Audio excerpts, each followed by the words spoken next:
ఓయ్, నీతో మాట్లాడాలి, టీకి తీసుకెళ్ళు. ఏంది నీ కాఫీ పంచాయతీ? ఫోన్ మారుతున్నా కనపలేదా? పక్కన పో.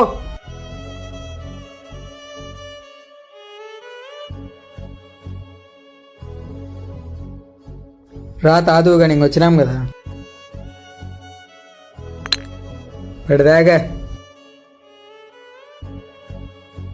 అయిపోయిందా? ఇంకా పా చాలా తాగినా వాటి ఎప్పుడు టీ టీ అని తలకాయలు తిన్నాం కాదు, మరలకు మాట్లాడినావు కదా. సరే నేను పోయేస్తా. నేను బయటికి వెళ్దామనిండేది, నీ పాటు నువ్వు నా పాటు నేను ఉండడం కాదు. నాకు నీతో టైం స్పెండ్ చేయాలని. ఎప్పుడు పనిలోనే ఉంటావు రోజంతా. రోజు కనీసం ఒక్కసారి కూడా నాతో ప్రేమగా మాట్లాడవు. బయటికి వెళ్ళడం ఓ రీజన్ అంతే, నీతో మాట్లాడచ్చు, నీతో టైం స్పెండ్ చేయొచ్చు అని. సారీ నీరు, నేను అర్థం చేసుకోలేకపోయాను. ఇంకెప్పుడు బాధ పెట్టాను.